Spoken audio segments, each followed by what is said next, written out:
Right. Hello, hello. Good afternoon, good morning, good evening. Thank you so much for being here today. We welcome you to another edition of Our Ancestors' Voices.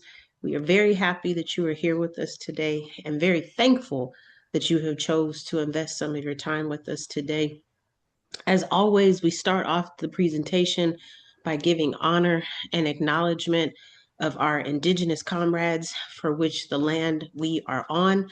We are including the very top of Canada to the very bottom of Chile when we describe Indigenous land to our Indigenous comrades of the Western Hemisphere. And without them, we would not be here today. We would not be able to enjoy some beautiful weather, as well as positive energy, good vibes, and more of an appreciation for their struggle because they deserve to have their land back. We also are really thankful and honored to acknowledge our African ancestors, for which we would not be here today. For without them, we are not in a position to make any judgment calls because we know not what they sacrificed for us. And all we can do is humbly try to learn and grow and continue to walk in their footsteps, continue to do the work that they need us to do, and continue to make our own sacrifices so that we can hopefully continue to pass the torch as they needed us to, because that is what this is all about. They didn't work as hard as they did, and they didn't sacrifice as much as they could so we could be at this position and start to go backwards and revert backwards. So we welcome you to our Ancestors' Voices. This is a weekly seminar that is hosted by the All African People's Revolutionary Party. We are a mass independent organization that is based out of Africa. We are not based out of Miami. We are not based out of Canada. We are not based out of Sacramento. We are based out of Africa. And we understand that believing in one unified socialist Africa allows us to achieve the goals that oppressed African people are facing everywhere. If we can have control of our land, if we can have control of our resources, then we are in a better position to determine not only how we build future relationships with other comrades who are interested in bartering and exchanging resources with us, but it also allows African people everywhere to have a certain control of the kind of respect that they deserve, because Africa is one of the richest continents on the world, not one of, excuse me, the richest continent in the world. And so that means that if people need rubber, if people need gold, if people need cobalt, if they need coltan, if we are under one unified socialist Africa, and if Africans are controlling said resources, the rubber, the coltan, the gold, then people are forced not only to value and respect Africans because they need their resources, but this also means that they're in a position to understand just how much we have control of how those resources are sent, how they are sold, whatever that looks like. This also means that we're in a better position to support the oppression of other comrades. For example, the diamonds that are cleaned and occupy Palestine are stolen from African soil. And if Africans are in control of their land, then that means we don't need to exploit and contribute to the exploitation of Palestinian people anymore, because we don't need them to clean our diamonds, because we don't need our diamonds to be stolen anymore. And so then that means Palestinians can get their land back and they can start to undo all the harm to their land that has been done with the weapons and the mass destruction and the wars. I would imagine even cleaning diamonds has some environmental impacts when it comes to health and potential lung and other respiratory diseases along the ways. So this benefits both of them. And as I just said, if we can get our land back as Africans, then we're no longer going to be consuming as much for the indigenous people of the Western Hemisphere. That means we can leave their land and give them some of their space back. So this is a win-win for everyone. And when we think about what it means for all oppression to be eradicated, that's what this seminar represents. And this is why we come to you every week, because we're trying to fulfill the acknowledgement of one unified socialist Africa, truly benefiting all people, not just African people. The sooner that we all recognize that, the sooner we're all better off be, because then we can all start to work towards that goal being accomplished and achieved. As I said, our organization is based out of Africa, and we are of the mindset of one unified socialist Africa. We are following under the principles and the teachings of one of our founders, Dr. Kwame Nkrumah, who actually wrote a book by the name of The Handbook of Revolutionary Warfare. It lays out step by steps how we can go about building this organization. What are the principles? What are the policies? What are the techniques? What are the strategies? What are the organizations? What are the committees? What are the subcommittees that one would need if they wanted to create a all African People's Revolutionary Party or an all African Women's Revolutionary Union?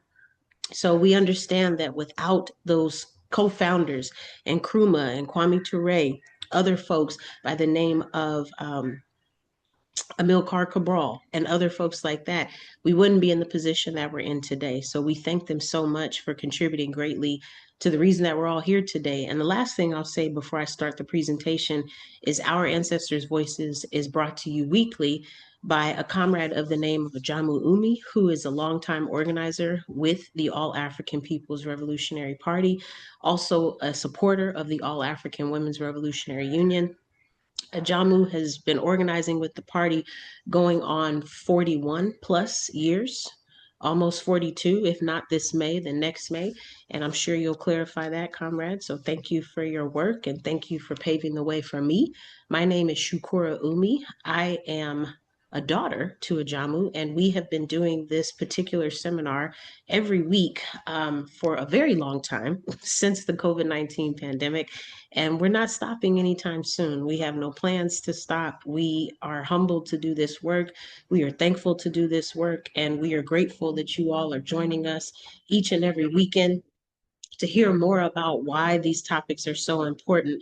So we usually have a slide that kind of walks through everything I just said, but I needed to make some adjustments. So please forgive me for not having that today. We will be back to the regular slide deck next week. But in the meantime, we have a great presentation for you lined up. As you know, if you've joined before, we usually break it up based on the topic. So I might start us off and then Baba Ajamu will wrap us up, or sometimes Baba Ajamu starts us off and I will wrap us up. So today I'm going to start us off and Baba Ajamu will take our ending slide and talk to us about what the topic for next week will be. So we'll jump right in and acknowledge International Women's Day by talking more about what this topic is all about and why it is so important for us to have this idea in mind. So it would seem to me that we already have a pretty good understanding. My slides are jumping here, apologies. It would seem to me that we already have a pretty good understanding of why discussing patriarchy is so important now more than ever. But it never hurts to talk about it again. And if not to talk about it again, to reinforce or to introduce some new concepts that folks may not have considered in their original understanding of the definition of said system of oppression. So when we think about patriarchy, it is in fact a system. You might individually perpetuate patriarchy, and you might see an individual who is individually perpetuating patriarchy. But let's not be mistaken. This is a system that unfairly disadvantages non-male identifying people while unfairly advantaging male identifying people. This system is designed where male identifying people are automatically collecting more power and more power associated by definition because of how they identify. There's not necessarily a policy or a rule. There is just more value, more significance, more honor, more respect that is assigned to male identifying people than to non-male identifying people, to the tune that non-male identifying people have less significance because they don't benefit from patriarchy since they don't identify as males. And it's very important for us to think about that, because that could break down very easily when you start to think about class status, when you start to think about health outcomes, when you start to think about economic security and job safety, when you start to think about social constructs in society and how we navigate on a day-to-day basis. Patriarchy very much benefits male identifying people, and that male privilege associated with it contributes greatly to how the world views males and how males view themselves. Very much so. I was having a conversation just yesterday with a family member, and we were talking about how we were leaving a establishment, and there was a male identifying person who was walking across our path. And so I was kind of taking in the scene, because again, like, this is where you have to check your privilege. I don't know if you identify as a male listening to this, or if you identify as a non-male, but I'd be willing to guess if you are a non-male, you probably are already aware of what I'm about to say, where I'm kind of checking the scene, I'm scoping the landscape, I'm sensing for security, I'm sensing for safety, and I'm thinking about my family member. I'm thinking about what I would do if something happened, and how I need to how do I need to perform, how I need to move myself. I can't think of the other word I wanted to say, but how I need to navigate that space. I'm thinking about all of that in a matter of about 5 seconds, because I'm trying to figure out what the reading is. And this person, this male identifying person, is giving off an odd vibe to me. It's a very strange vibe. It doesn't make me feel comfortable. It makes me feel odd. And I'm trying to check in and be like, what's up? You know what I'm saying? So, my family member is talking to me, and then they notice that I'm doing what I'm doing, and then they stop talking. And so then we proceed to walk to the vehicle, and now this person is walking across us, and I turn around and look, because I'm like, you're giving off a creepy vibe. Like, you're giving off a creepy vibe. So yeah, I have a right to be aware of my safety, and I have a right to scan the scene and make sure that you're not going to bring harm. And yeah, maybe that's me judging, maybe, like, whatever. At the end of the day, if you think that's me judging, why don't you bring that same conversation to the thousands of trans people of color who were missing today? And no one is talking to them about why they had more awareness or didn't have more awareness. Why don't you bring that conversation to the thousands of indigenous Native women who are missing? Let's have that conversation. And then after you have that conversation with all those people, then you can come back to me and tell me that I'm tripping. Okay. Because this is the bottom line. You have to be aware, you have to anticipate your opponent's moves. Like, this is what it comes down to. And again, if you have no idea what I'm talking about right now, maybe that's because you hold some privilege, and you just need to think about that. Like, be comfortable thinking about how that makes you uncomfortable. That's where the growth really occurs, if I'm being honest. So family members stopped talking and kind of noticed that I was peeping out the scene, and got quiet and started peeping it out themselves. When we got in the vehicle, she was like, yeah, you were checking out that man, huh? And I was like, yeah, because he was weird. And I was just trying to make sure that you were okay and make sure that I was okay. And she was like, oh, I was checking him out too. And I was ready to do da da da if he tried da da. And so I'm just saying, like, this is exactly what that means. And it happens every single day, even to the tune that you have non-male people that have to be really careful with the kind of headphones that we buy. And again, if you hold privilege, these are not even things that you think about. Sometimes people don't want to be bothered, and so they put on headphones for different reasons. It could be a headphone, it could be an earbud, it doesn't matter. But sometimes I put on earbuds because I need for one ear to be occupied while the other ear is open, to be able to pick up and detect what's happening, whether I'm out in nature, whether I'm going for an exercise run, like whatever the case may be. I need to be able to be aware of what's happening around me. And if I'm completely with with headphones on, then that limits me in terms of me having access to get information faster and make a decision. And it also means that, like, depending on if you have earbuds or headphones, sometimes I'll speak for myself, that's because I don't want to be bothered with male identifying people, because I know that they're trying to get some type of information from me. And if you put in earbuds, it's a universal rule where people don't want to be bothered. Now, sometimes people respect that and sometimes people don't, but I'm just telling you how it is for me as a cis woman, how I walk this earth, how I navigate this earth. So I'm telling you my experiences. And I'm not on the social media chats right now, but I am almost positive that non-male people are lighting up the chat right now because these are the things that we have to think about on a day-to-day basis, minute by minute, second by second. And so my aunt said to me, yeah, I told my partner that this is what I have to do all the time. And he was like, oh, it's not that serious. You don't have to do all of that. And then she said, but that's because he's a man. He doesn't have to think about those things. And I said, this would be true. This would be true. And again, like that's where the privilege is held, right? That's where the privilege is held. So it's really important to just think deeply about this and to think about even the patriarch and how, as I said, it can impact your economic values. It can impact your class system. It can impact your health outcomes and all the research that I do with health related outcomes, it is clear that African people are under attack with their health. That is very clear. That is not up for discussion. Indigenous Western people of the hemisphere, indigenous people of the Western hemisphere are under attack. That's not up for discussion. Queer identifying people are under attack. Those are some of the groups that have some of the largest poor health outcomes. That is a fact. But when you stratify for gender, or if you stratify for non-binary, it gets more and more pronounced where male identifying queer people, male identifying African people, male identifying indigenous people still tend to have better health outcomes than non male people.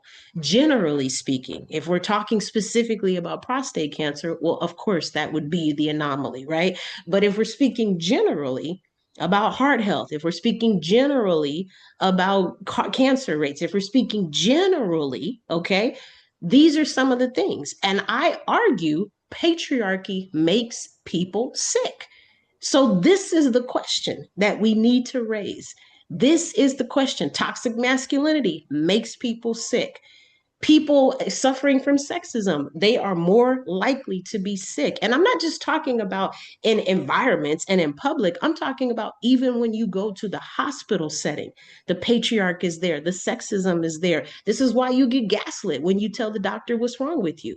Because studies have shown that if you are male identifying, A, you're less likely to be cut off by the doctor, and B, if you are male identifying, you're more likely to be taken seriously. Isn't that something? It's my body. I've had this body for going on 4 decades. Yes, you went to medical school, but that doesn't mean you know my body. All you've done is read some studies that don't even include people like me. And you read about European descent people, and then you generalize and assume that all non male people have some of the same qualities as European descent women. And that couldn't be farther from the truth. It's also very dangerous and racist. Okay. It's a lot of things, but that would be what it comes down to. So this is where the patriarch question really starts to get into play. And we really got to dig deeper into that. Let's not talk about the fact that the gender wage gap is still very much an issue. Let's not talk about the fact that a person who is male identifying who holds a master's is still going to make more money than me holding a PhD. Let's not talk about that. And you want to ask, like, what does money have to do with class status? What does money have to do with health? What does money have to do with navigating this world? It has everything to do because this is capitalism. And the bottom line is if you don't make enough money, life is going to be harder for you, where you're going to have to hustle more, you're going to have to struggle more, you're going to have to pull up more shifts, get multiple jobs. That's a wear and tear on your body. That is a physical wear and tear on your body, which still goes back to health. And I will talk about that in just a moment. All right, so manifestations of patriarchy. Okay, so I want to introduce three subcomponents because we've talked a lot about patriarchy, but part of what I appreciate most about being a member of the All African People's Revolutionary Party is we get introduced to larger concepts that are actually very, very very abstract and very minute, and then we find ways to simplify it and make it very simplistic to understand and then be able to articulate it and apply it in other spaces and other settings. So because the party, excuse me, has taught me that skill, I've been able to take that skill and apply it to other facets of my life. So even as a scholar and even as an academic scholar in the research that I do, I can take my skill sets that I've developed within the party and apply them to that academic setting. And so when I was learning about ways that I could try to articulate this to you all, it occurred to me that when people are explaining the definitions of racism, for example, they might pull from Dr. Kamara Jones's A Gardener's Tale. If you're not familiar with that piece, you should definitely look it up and read it. It is an amazing piece. Now, Dr. Jones doesn't necessarily highlight capitalism, which would be my biggest contradiction and critique of the article, but she does, however, lay out three important principles to help us understand just how racism is systemically and institutionally propagandized and manifested within us. And I think she does a great job doing that. So what I did was I took those three principles and I applied it to patriarchy, because why not? Those are both systemic oppressions. They're both systems that oppress people. Why can't we borrow it from that article and put it into this one? Why not? Same thing, right? So she introduces personally mediated, internalized, and institutional. And as I said, she was speaking from the mindset of racism. I'm applying it to patriarchy because it is the same difference. So with personally mediated, this would be examples where you yourself have found a way to accept and promote patriarchy, maybe because you don't know you can push against it, or maybe because you just think there's no other way to navigate that. And so I would give the example of my grandmother. May she rest in peace. Love, love, love my grandmother, and I miss her every single day. But, you know, older people, especially older Africans, were from a very different time, and patriarchy was just very much a stigma and a very institutionalized part of their life. That was just the bottom line. So my grandmother, I love her so much. May she rest in peace. But I do remember that when my parents divorced and when they told her that they were divorcing, I don't think she held my dad to the same principles and standards that she held my mom to, which was very problematic. And to the point where she told my mom, and I quote, "You should have ironed his shirts more." That would be an example of personally mediated patriarchy, where not only are we not looking at how both parties have consented to this divorce being finalized, but second, I should have ironed his shirts more. What does that have to do with the fact that we're both deciding to get a divorce? Like, that has nothing to do with that. But from her time and her generation and the way she was raised and the way she saw patriarchy as a very valuable thing in her marriage, it was a very different time. So this is not to give disrespect. This is just stating the facts. Personally mediated is how you navigate your own personal experiences while still trying to perpetuate a system that is very harmful. And how harmful is it for someone to tell you the fact that your relationship is not successful is because you should have done more to make their shirts more clean? That's not okay. And we need to call it out. We need to name it. Even as uncomfortable as it is, we need to call it, name it, and cease the behavior.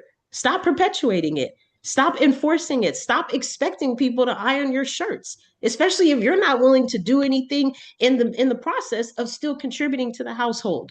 If this person irons your shirts and that person does the dishes, I think that's different. But when we're assigning a gender to the role, that's where the problematic pieces come from. And we need to highlight that.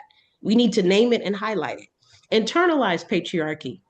This is where you yourself are battling with your internal part because you are feeling like, the system is going to continue to win. And I don't think that I'm ever going to be enough for this system, right? Internalized patriarchy. This is what I navigate every single day as a cis African woman who has a PhD and a learning disability. I don't feel like I'm enough every single day. And when I walk my campus that I work at, when I am in public spaces, when I'm trying to navigate things where I'm going to concerts or, restaurants or whatever it may be, I am constantly struggling with how much space I hold. I'm constantly struggling with how much I need to say in spaces. I don't want to say too much and have people get turned off by what I have to say. I don't want to be angry because I don't want to be an angry African woman. I'm trying to be mindful of my emotions. It's a lot of BS that I have to facilitate in my brain every single day. And then you add on the fact that I learn differently. That does not help. Trust me. That does not help. So it's very difficult when you are trying to articulate and advocate for yourself, but you also live in a society where people are propagandized to treat you with disrespect because you are insignificant and you don't matter.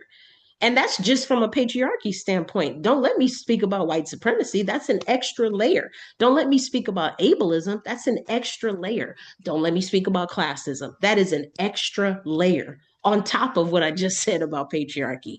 So it's very difficult to navigate that. And I would argue that, when you think about Charisse Kramer Ray's theory of muted group theory, this is what she was talking about how communication and language in society is constructed based on male identifying people.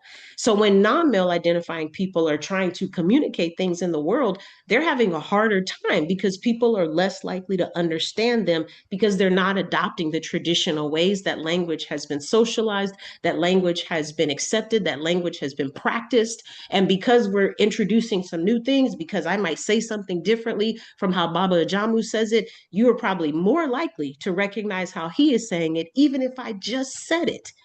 And that sounds familiar to some of us because that would be the definition of mansplaining, right? But it happens all the time. It happens all the time.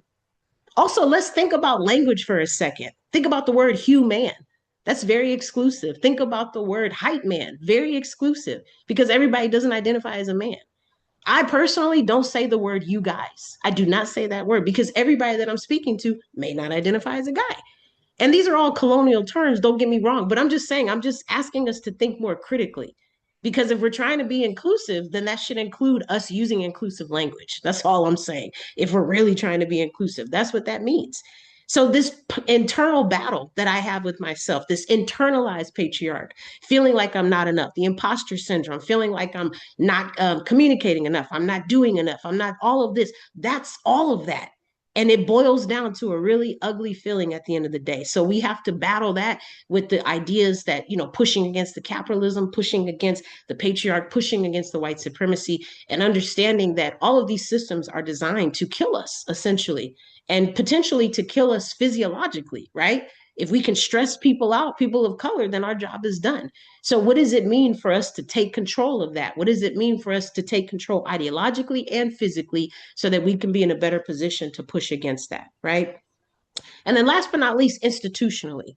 So this would be represented by systems. I mentioned the gender wage gap, structures, building equipment.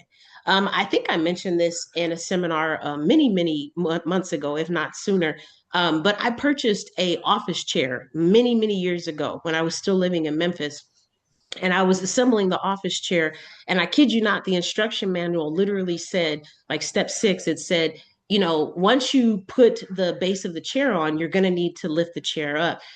Lifting the chair may not be adequate for a petite woman, and she probably will need to find a man to lift the chair. And I'm like, this is not like 1857, you all. Like, this is 2024, okay? That this chair has been purchased, and this was printed in a booklet that was then copied, okay, and distributed into boxes where said chairs were sold and ordered online. So I'm just saying, like, these are things to think about, like really big things to think about. These are not minor things. And again, like, how is that harmful to the people who are reading that? How is that harmful to them? Like, these are the questions, right? And are we supporting that or are we pushing against it? Like, those are the questions, right? Those are the questions. We need to really think about that. All right. So when we continue to highlight, how African women are being attacked, we can also think about ways that we need to fight against this. Why this is why we always say to join an organization that's working for justice. As I said earlier, resisting it, speaking out against it, calling it, naming it, and then organizing ways to go against that and to not be with the mainstream, but to actually push against it by any means necessary. I want to call on Moya Bailey's misogynar and this concept of understanding that African women are more likely to be susceptible to effects of misogynoir because of our race, but also because of our gender, right? So it's white supremacy plus patriarchy that equals this misogynoir concept. We can also even think about Arlene Geronimus's Weathering, which is my personal favorite, because it highlights the physical degradation of your body that your body will go through because you are experiencing both patriarchy and racism and white supremacy on a day-to-day basis. This is why African women have really bad health outcomes. This is why we have poor lactation rates when we feed our children. This is why we are more likely to develop the most aggressive types of cancer. We're more likely to be considered obese and have diabetes and all these things. That's not by accident, you all. And we could argue individual behavior, yes, to some extent, yes. But I'm talking systemically. I'm talking about the fact that Africans are more likely to live in food deserts. That's systemic, you all. I'm talking about the fact that Africans are more likely to live in environmental racist experiences where they are living next to train tracks and breathing in the chemical toxins that come from that. I'm talking about the fact that Africans are more likely to live in areas where they don't have access to mass transit. So, how do they get to work every day if they're also less likely to have a car? If they're less likely to have a car, that also means not only are they challenged with getting to work every day, but they're also challenged with getting to the doctors. And that's assuming that they have good insurance or any at all. Because now you have people who are deciding, do I buy food for my family or do I pay to get this mammogram? That's the real deal, y'all. That is the real deal. And Africans are suffering greatly. Indigenous people suffering greatly. Queer identifying people suffering greatly. And my Asian comrades, they're not doing great either when it comes to health. Sometimes their rates are a little bit higher, but it really just depends. For example, cervical cancer hits my Asian descent folks very, very hard. So we have to ask these questions, you all. We have to legit ask these questions and break down what all of this means. And so Arlene Geronimus's weathering is very powerful because the physical toll that this takes on your body is beyond measure. And it's really something to think about. We can also introduce cultural taxation. And this is really big within the party right now, where we're trying to acknowledge how does positions get assigned based on gender roles. So for example, within the party, we have work study meetings. And within these work study meetings, obviously, we need people to take minutes. And we try our best, if we are conscious of the cultural taxation, we try our best to alternate the roles of taking minutes because traditionally, minute taking has been assigned as a specific gender. And I think even if people don't intend to, they still have an impact where they might say, oh, Shukura, can you take minutes? And I think it has a lot to do with the subconscious and the sublime of me being a woman identifying person. We're less likely to ask a male identifying person to take minutes than we are a woman identifying person, especially because traditionally secretarial administration roles were carried by who? Non-male people. And again, like we just have to push against that, you all. I'm not saying that we all should be embarrassed or we should all like, jump off a bridge because we think that way. This is the propaganda of the system. This is why this is a system of oppression. This is what I said earlier. You might have one person who is perpetuating this, but ultimately we have all been taught this. All of us have been taught this. And male identifying people, you all benefit from patriarchy, yes.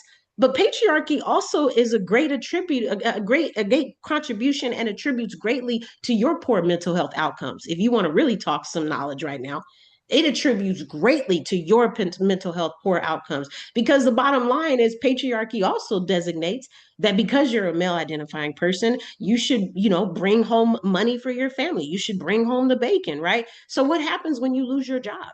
Do you tell your partner right away? Of course not, because you probably feel like a failure. You feel like you let your family down. You feel like you're not enough. You feel like you need to hustle. You don't want to tell your partner until you find another job, right? Because then you don't want to just be like out there with no plan.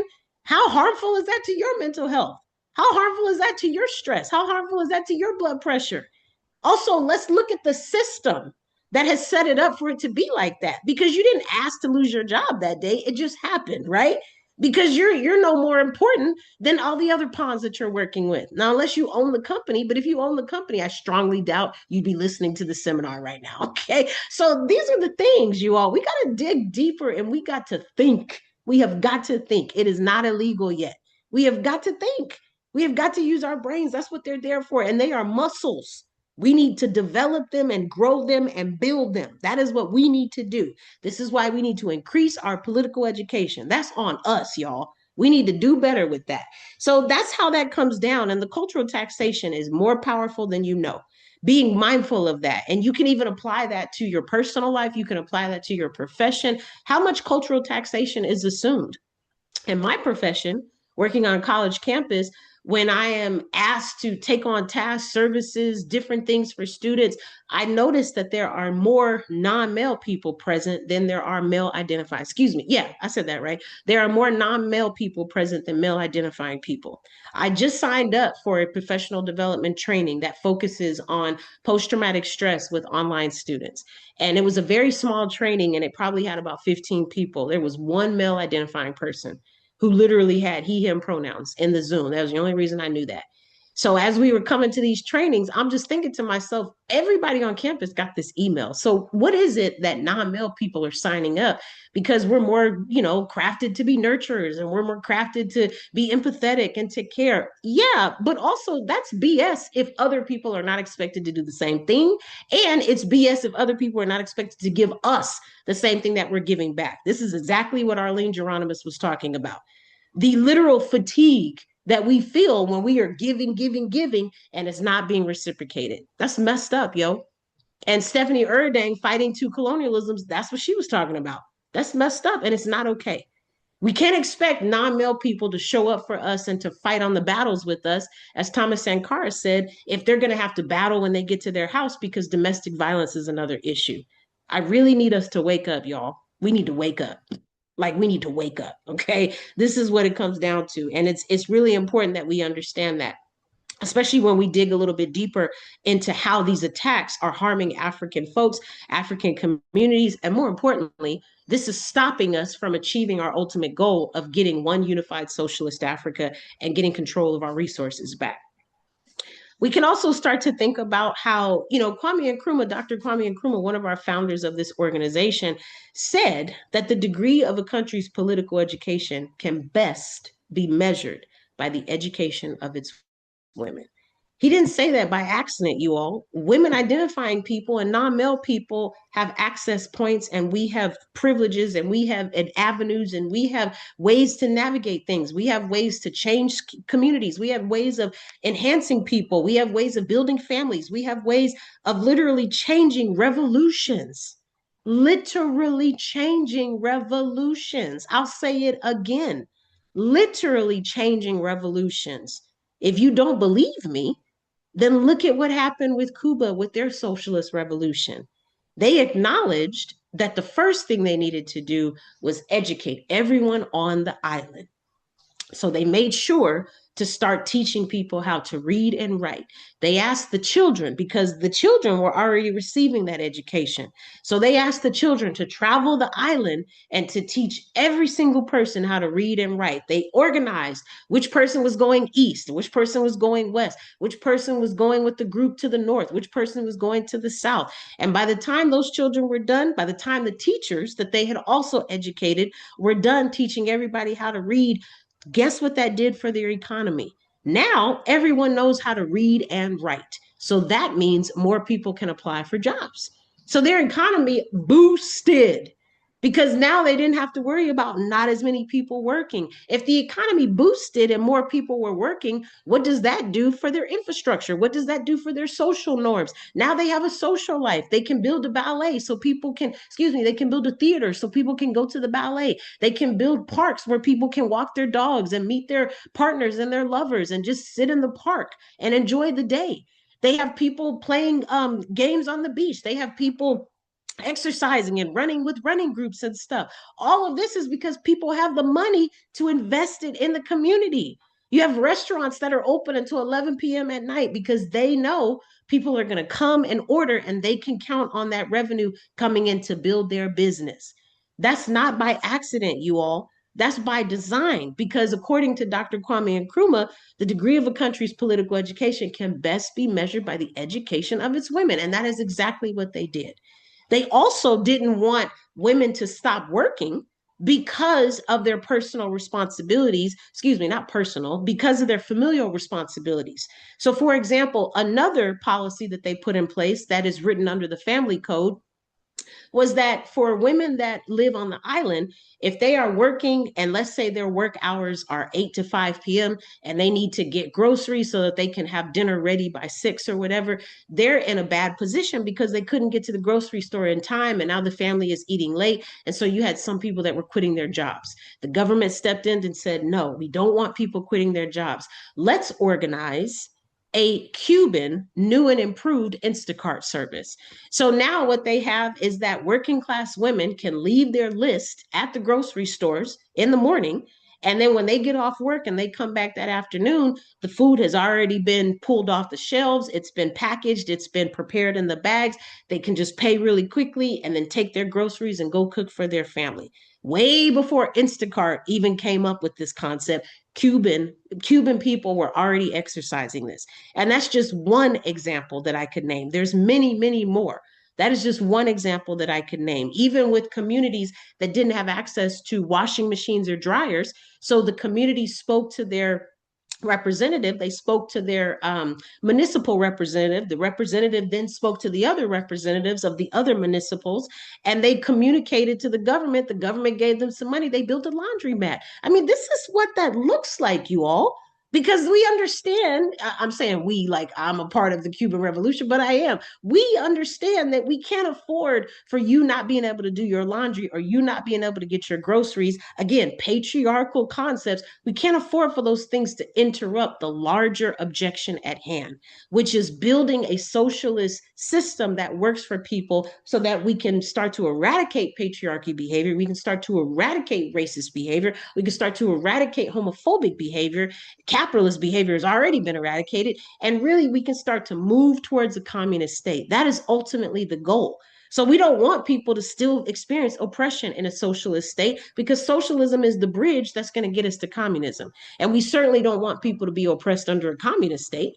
That means that we haven't done anything and we haven't progressed forward. So if Cuban people understand this, why can't the rest of us get on board with understanding that Cuba was right and we need to learn from them and move forward? It is not that difficult. It is really not that difficult. The bottom line becomes this is where I have a serious problem with like the gender roles in particular, because if we're talking about laundry, if we're talking about cooking for the family, everybody's eating. Is everybody not eating, or is just the woman identifying person eating because she's the one that cooked? No, everybody's eating, right? We need laundry, we need towels, we need clothes. If everybody is wearing these clothes, shouldn't everybody chip in to help wash the clothes? I mean, is it just me? That just makes sense to me. That just makes sense to me because we're also talking about an equitable distribution of labor. And if we're trying to prevent Arlene Geronimus's weathering, then that means we all need to step in to help and not just assume that it is on the woman identifying person, because that is how she will build a faster progression of aging and potentially a fatal outcome if we don't step in to do our part. That's really what it boils down to, y'all. That's really what it boils down to. So this is really, really important. And again, shout out to Cuba for understanding that eradicating illiteracy rates was the way to go for the whole country. That's really been a big piece right there. And it's really humbling to be able to say that I witnessed that even today with how people are flourishing in the economic space because of the fact that no one is not educated on that island. It was really something to think about, especially when you think about how they also organized to have the Women's Federation of Cuba, which is a national organization that all non-male people, women identifying people on Cuban soil also belong to. So again, patriarchy, homophobia, racism, those were all put in the family code as practices that could not be distributed or I'll say illustrated any further. And if the behaviors were detected, then there would be ways and motions in place to prevent that from happening again. And part of that has been, has been demonstrated already, excuse me, from the different ways that you have the island organizing women identifying people. You have people who are teaching children what it means to have queerness and what it means to have a queer identity. They're getting queer LGBTQIA curriculum embedded in their lessons every single day, and they're also learning about white supremacy and racism. So I think that like all of this is by design, but it doesn't mean that it cannot be done elsewhere. And if you're not careful, you have people that will teach you that this is just the way, like this Kevin Samuels character, but that's not the way. And you don't have to accept that. Cuba didn't, so why should you? Cuba didn't, so why should you? And Cuba is not this, anomaly. That we can do what they have done. Are we willing to organize to do it? That's the question. It's not a question of is it possible? It's a question of what are we willing to sacrifice to make it happen? That is the question. So as I review this last slide to prepare to hand it back to Baba Ajamu, I just want to say that, as we continue to think about International Women's Day and as we continue to think about ways to perpetuate and to promote and to organize against these systems, patriarchy, sexism, toxic masculinity, take your pick, even machismo. I meant to mention that one earlier. Machismo is a huge one. It's so toxic, so bad, so bad, so bad. Even if we think more about this, African women and African marginalized groups are constantly being held accountable for things that they literally have no control for, constantly being held accountable. Everyone has privilege. Every single one of us have privilege, especially on this call today. But the question is not, do you have privilege? Because we all have it. Every single one of us has it. You have some type of device that has coltan or cobalt in it, which receives a signal, which allows you to tune in to this internet network-based broadcast seminar for you to join us right now. There are people on this planet that do not have any type of device to even begin to log into a seminar like this. That is a great example of our privilege right now. Some people don't even have a roof over their head and they barely have a phone that picks up a signal. Some people have the lowest computational literacy where they can't even navigate a device to be able to type in how to get to the Zoom link to log in, or how to get to Facebook, or how to get to Instagram. However you are tuning in today, some people don't even know how to spell because this country doesn't value education like Cuba does. So people don't even know how to spell. And if you don't know how to spell, you can't type on the keyboard. If you can't type on the keyboard, how are you going to log into the seminar? Okay. So again, we all have privilege. So we're not going to question that. Okay. But beyond that, how are you using your privilege? How are you using it? And more importantly, what are you willing to risk so that people who have less privilege than you can still benefit from some of the beautiful assets that you have access to? That's the question. That's always been the question. And if you're not really clear on what I'm talking about, you can think about last week's seminar.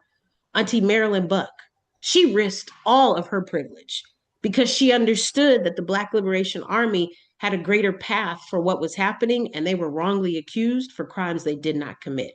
And she very much used her European descent, white privilege, to make a huge difference that allowed my Auntie Asada to be freed from prison. Right? The week before that, you can think about our comrade and ancestor, Carlotta Lusumi. She risked her privilege and freed a great number of enslaved Africans in Cuba, which very much stirred the conversation towards why a socialist Cuba even needed to be considered in the first place.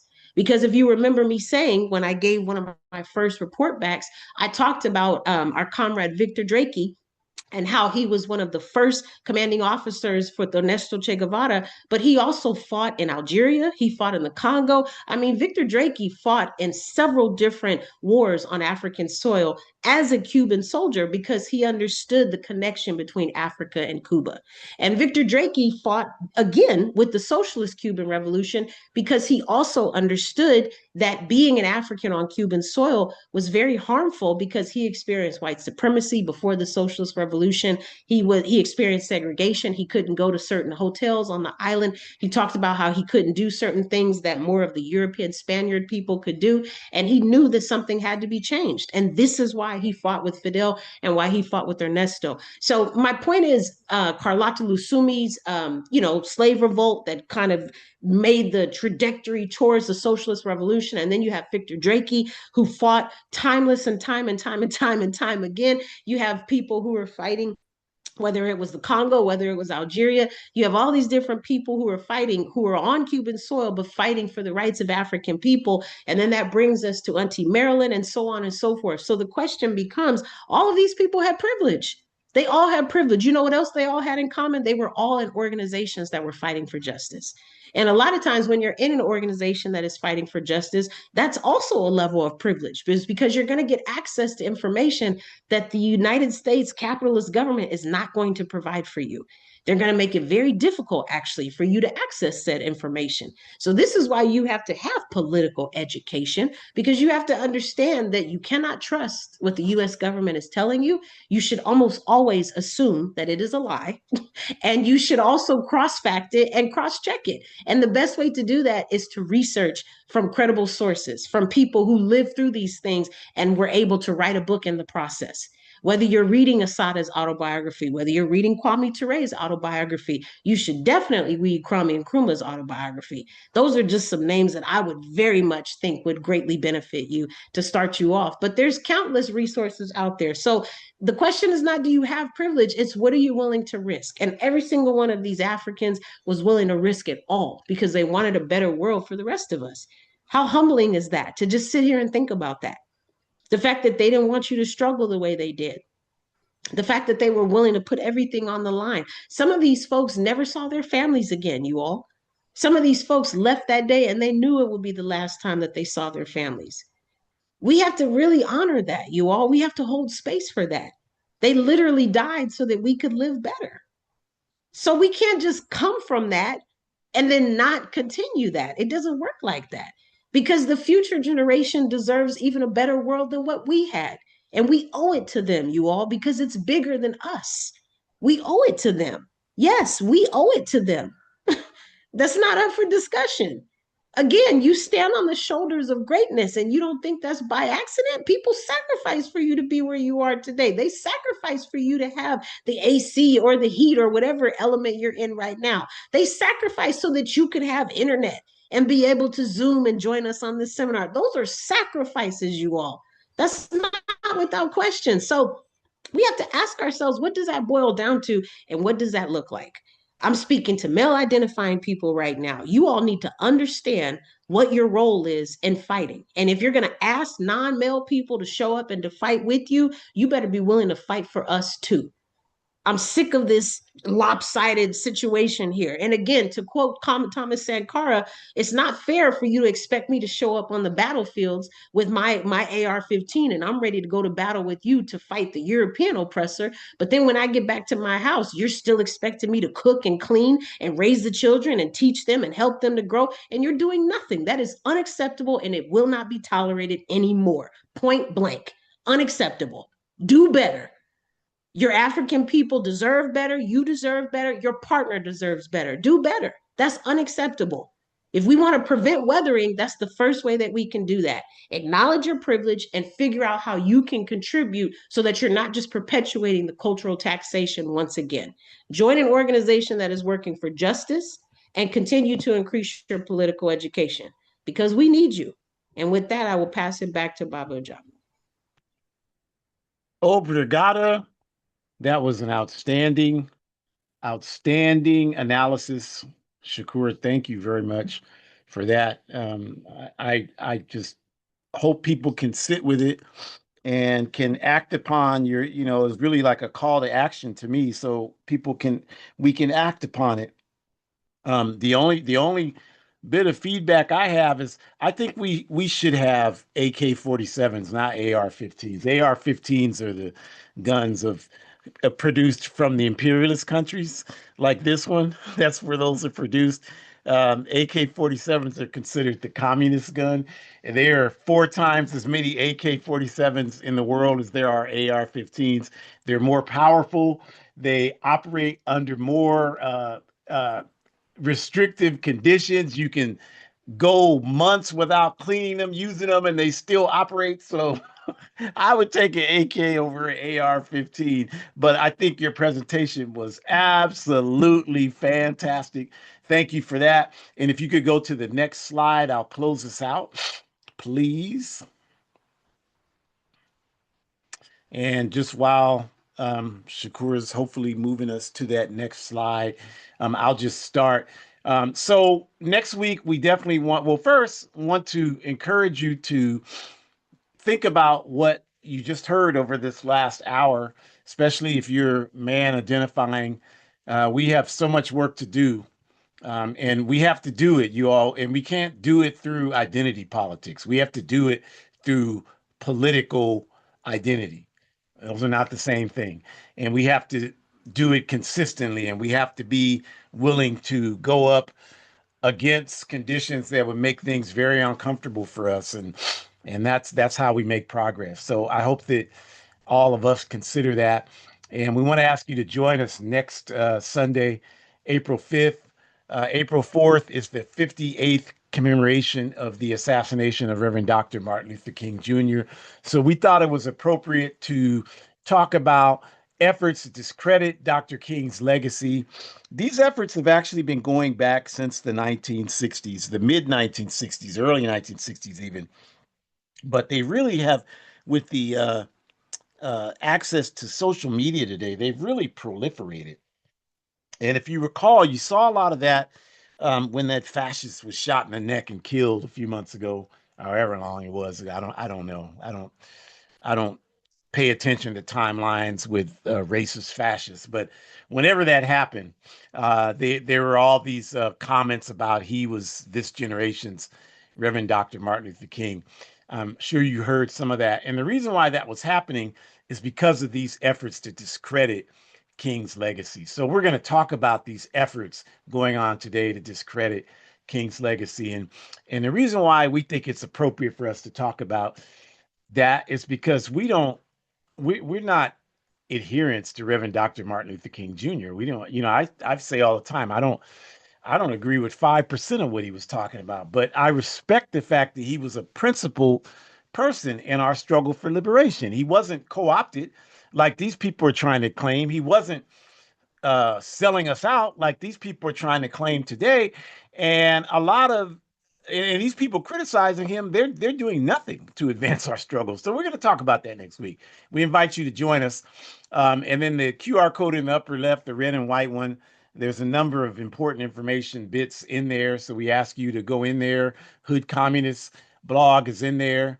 A lot of us write regularly for them, as well as a plethora of other outstanding African authors. So check that out.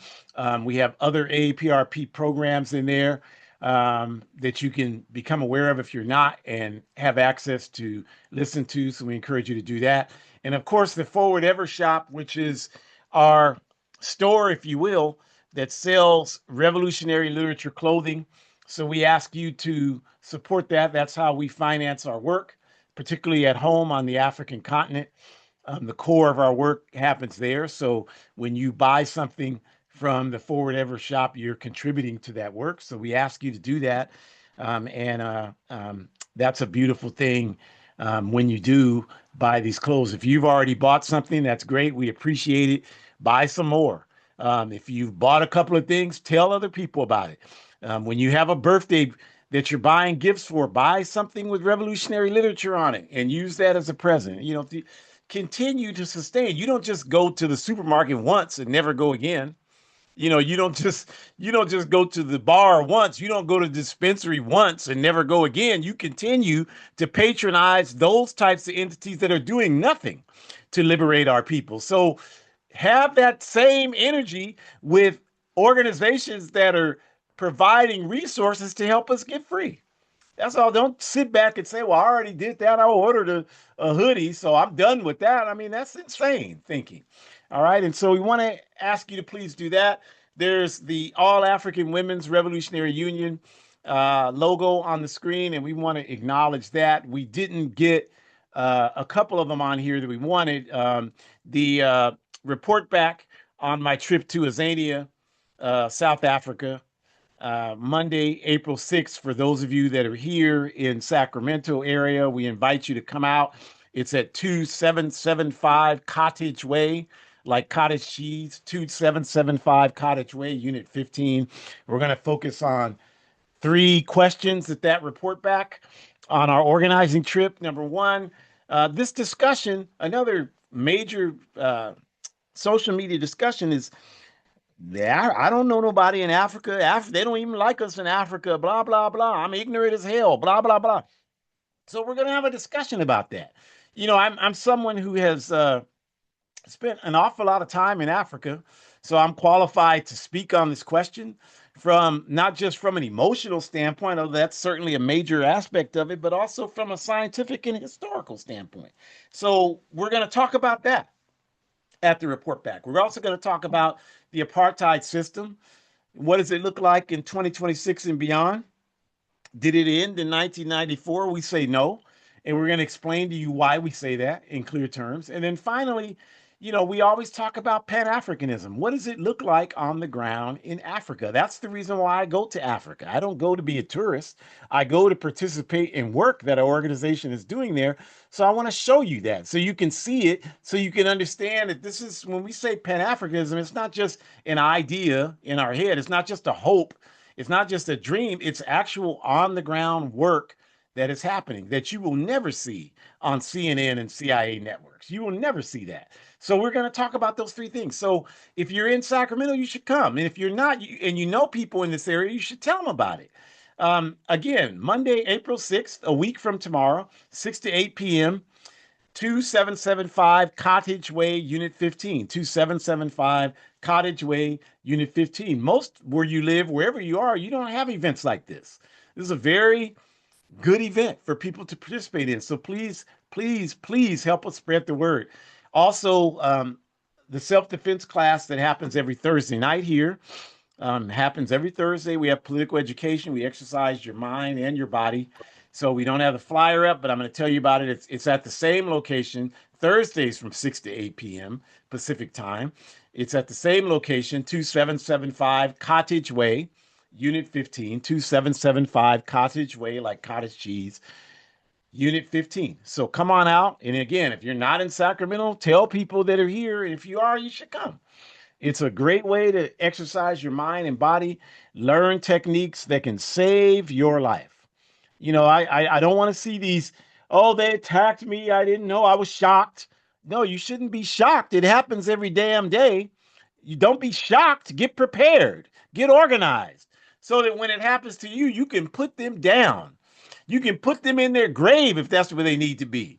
We have every right to defend ourselves and stop all this nonsense. So you won't do that if you don't know how. So get involved with these free efforts to help you get prepared. That's what that's for. Take it seriously. Don't come late. Come on time. Be ready. Be prepared to move forward. That's what we need. Join the AAPRP, AAPRP-intl.org. Very important to do that. And then the QR code on the bottom right, the black and white one, our work in the Sahel. Scan that code and become a monthly sponsor to the work that's happening in the Sahel to bring our revolutionary work study literature books there so that we can build the African revolution in that region, all that's happening there. We want you to do that. And then I have a book, A Guide for Organizing Defense Against White Supremacist, Patriarchal, and Fascist Violence. We didn't get the QR code, but if you can just type in that book, you can get it. It's only $8 US. We ask you to do that. It's a good organizing book. I don't take my word for it. I mean, there's dozens of reviews of it, so check it out. And 100% of the proceeds go towards the anti-fascist work that we do. We risk our lives working to keep people safe, and we need training. We have to do training. Last week I went out of town. Tomorrow I got to go do one. Trying to get people prepared to defend themselves. And so, whatever support you can provide to do that is very helpful to us. Even if you have the book, same with the Forward Ever Shop, you don't just stop because you bought one. You didn't stop going to the dispensary because you bought weed last week. You going again next week and the week after that and the week after that and the week after that. Well, this is requires even more of a commitment, right? So thank you if you bought the book, but get your local bookstore. It takes 5 minutes. Call them. Say, hey, you should have that book. Call them. Call your local library. Call 2 libraries. Damn it, get it in there. Help us do this so that we can buy the supplies. Well, I'm not asking you to get out there and risk your physical life. So help us provide the resources so that we can do it and train people.